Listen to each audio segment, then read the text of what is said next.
ओम शांति। इस कलयुग में जो 5 पाप कर्म है, ये बहुत बड़े पाप कर्म है। और एक बात हमेशा याद रखना कि कलयुग में पाप कर्म से नहीं बल्कि भावना से भी लगता है। और पहला पाप है माता और पिता का अपमान। आज का मनुष्य सबसे पहले उसी का विरोध करता है जिसने उसे जन्म दिया, जिसने उसे चलना सिखाया, जिसने उसे सही और गलत का ज्ञान दिया। और ये बात शास्त्रों में भी स्पष्ट लिखी हुई है कि जो माता पिता और गुरु का अपमान करते हैं वे कभी ईश्वर की प्राप्ति नहीं कर पाते हैं। जो व्यक्ति उनके शब्दों को तुच्छ समझता है, उनके त्याग को भूल जाता है और अहंकार में आकर उनका अपमान करता है, वो केवल संबंध नहीं तोड़ता बल्कि अपने पुण्य का मूल भी काट देता है। और ऐसे व्यक्ति को कभी माफी नहीं मिलती है, क्योंकि कर्म उसके विरुद्ध गवाही देती है।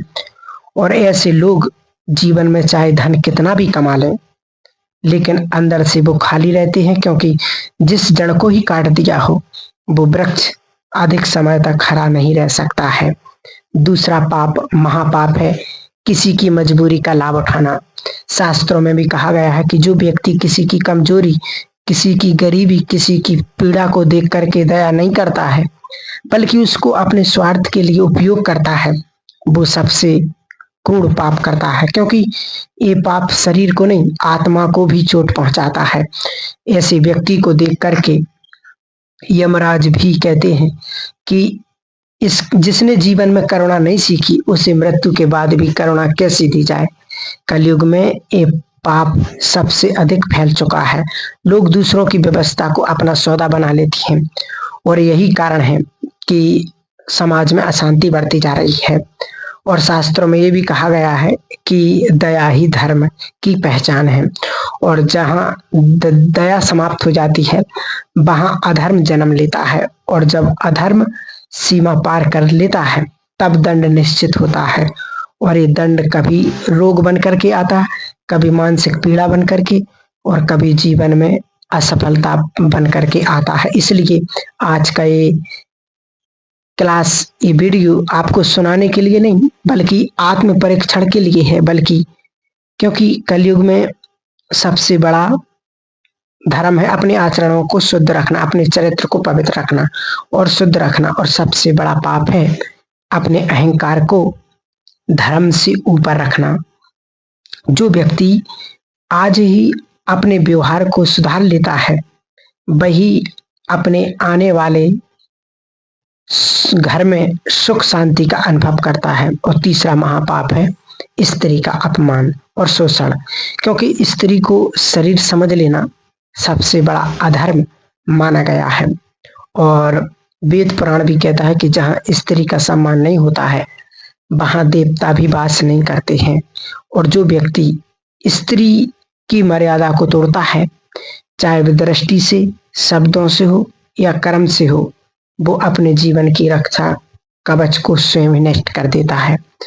और ये पाप इतना भारी माना जाता है कि इसके लिए तर्क या पश्चाताप देर से स्वीकार होता है, क्योंकि ये पाप समाज की जड़ों को कमजोर करता है और ऐसे व्यक्ति के जीवन में अशांति पीढ़ियों तक चलती है। संतान सुख का अभाव, मानसिक पीड़ा और संबंधों का टूटना इसी पाप के दंड से रूप में बताया गया है। और चौथा महापाप है अन्न और जल का अपमान। देखिए शास्त्र भी कहते हैं अन्न ब्रह्म है और जल जीवन है, लेकिन कलयुग में मनुष्य इन व्यर्थ नष्ट करता है, भोजन को फेंकता है, जल को बर्बाद करता है और प्रकृति का उपहास उड़ाता है।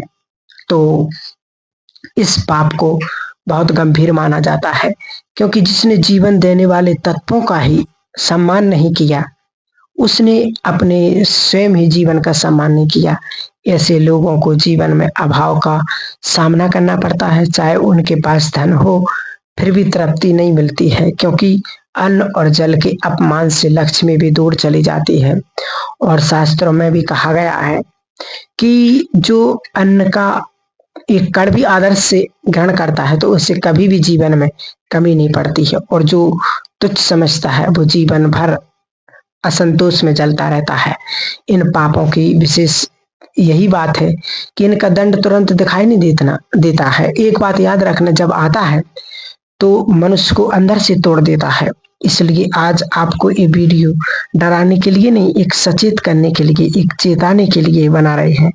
क्योंकि कलयुग में सबसे भ्रम यही है कि जो दिख नहीं रहा वो है नहीं, लेकिन धर्म कहता है कर्म का लेखा समय अवश्य खुलता है, और तब कोई भी बचाव काम में नहीं आता है। और शास्त्रों के अनुसार कलयुग का 5वां और भयानक महापाप है धर्म का दिखावा करके अधर्म करना। क्योंकि ये पाप बाहर से पुण्य जैसा दिखाई देता, लेकिन भीतर से आत्मा को सबसे अधिक जला देता है। जो व्यक्ति भगवान का नाम लेकर के छल करता है, धर्म की आड़ में स्वार्थ और धर्म की आड़ में स्वार्थ पनपता है, दूसरों को भ्रमित करता है, वो केवल लोगों को नहीं बल्कि स्वयं ईश्वर को धोखा देने का प्रयास करता है। और ईश्वर को क्या धोखा दे सकते, वो स्वयं ही अपने आप को धोखा देता है। ईश्वर का कुछ भी नहीं जाता है, जो कुछ भी नुकसान होता है वो स्वयं का ही करता है। और इस पाप के लिए कहीं कोई दया नहीं होती, यमराज भी दया नहीं करते हैं, क्योंकि ये पाप पूरी समाज की आस्था को तोड़ देता है। ऐसे व्यक्ति के कारण लोग धर्म से विमुख होने लगते हैं, और जब आस्था टूटती है तब समाज दिशाहीन हो जाता है। इसलिए इस पाप का भार व्यक्ति की तक सीमित नहीं रहता, बल्कि कई आत्माओं के पतन का कारण बनता है। और ऐसे लोग जीवन में बाहर से सफल दिखते हैं, देख सकते हैं, लेकिन अंदर से भय और अशांति से भरे रहते हैं, क्योंकि झूठ पर खड़ा जीवन अधिक समय तक टिक नहीं पाता है। याद रखना कि इस पाप का फल कई जन्मों तक पीछा करता है, क्योंकि जिसने धर्म को व्यापार बना लिया उसने आत्मा को ही बेच दिया है। और इसके साथ ही एक और सूक्ष्म और अत्यंत घातक पाप बताया गया है, वो है सत्य जानते हुए भी मौन रहना। जब अन्याय हो रहा हो, जब असत्य का बोलबाला हो, जब निर्दोष पीड़ा में हो, तब भी व्यक्ति सुविधा या भय के कारण चुप रह जाए तो उसको भी पाप का भागी माना जाता है। क्योंकि धर्म केवल पूजा नहीं बल्कि सत्य के पक्ष में खड़े होने का साहस भी है। कलयुग में ये पाप बहुत तेजी से बढ़ रहे हैं। लोग गलत को गलत मानते तो हैं लेकिन बोलते नहीं हैं, और यही मौन अधर्म को शक्ति देता है। और एक समय आता है कि उसकी आत्मा कचोटती है, कांपती है, और उससे पूछा जाता है कि जब तुम्हें सत्य पता था तो तुमने चुप क्यों रही। और उस प्रश्न का उत्तर किसी के पास नहीं होता है, क्योंकि भय या स्वार्थ धर्म से बड़ा नहीं हो सकता है। याद रखना, ऐसे पाप का दंड अक्सर अपने अंदर से ही शुरू होता है। व्यक्ति आत्मग्लानि में जीता है, निर्णय लेने की शक्ति खो देता है, और जीवन में बार बार अपमान और असफलता का सामना करता है। क्योंकि जिसने समय पर सत्य का साथ नहीं दिया, समय भी उसका साथ छोड़ देता है। और इन सभी महापापों का सार यही है कि कलयुग में पाप केवल कर्म से नहीं बल्कि मानसिकता से जुड़ा हुआ है। इसलिए कोई व्यक्ति बाहर से धार्मिक दिखता है लेकिन अंदर से पतित है, या हो सकता है, याद रखना, ऐसा आज देखने में आ रहा है कि कोई व्यक्ति है जो बाहर से धार्मिक देख करके और अपने अंदर से पतित हो सकता है, और कोई साधारण जीवन जी करके भी अपने अंदर से पुण्यवान हो सकता है, पुण्य आत्मा हो सकता है। इसलिए भगवान किसी की वेशभूषा नहीं देखते, भगवान सिर्फ कर्म और भावना देखते हैं। इसलिए आज की यही उद्देश्य है कि मनुष्य समय रहते अपने अंदर झांक सके, क्योंकि जो व्यक्ति जीवित रहते ही अपने पापों को पहचान लेता है उसके लिए प्रायश्चित का मार्ग खुला रहता है, और वही कलयुग में सबसे बड़ा सौभाग्य माना गया है।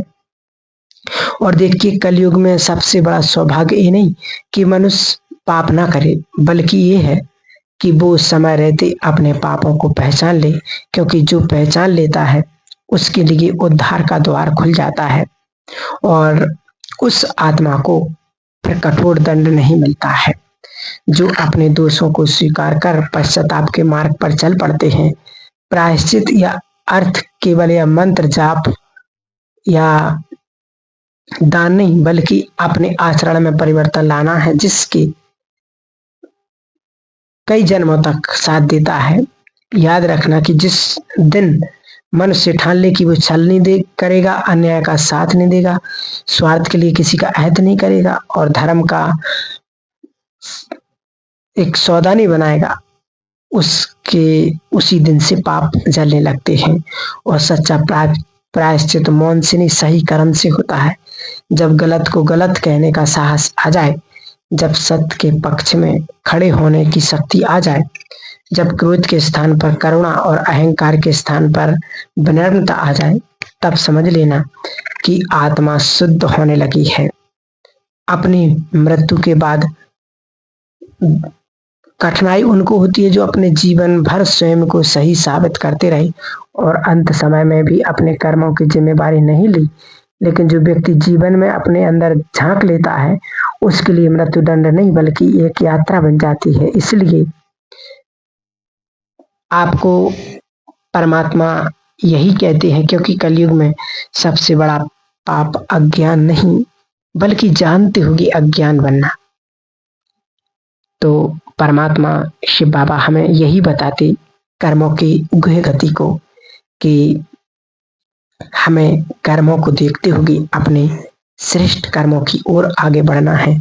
कौन सा कर्म करना है, कौन सा कर्म नहीं करना है, इस बात पर विशेष विशेष ध्यान देते हुए अपने जीवन को सुंदर और श्रेष्ठ बनाते हुए आगे बढ़ते रहना है। ओम शांति।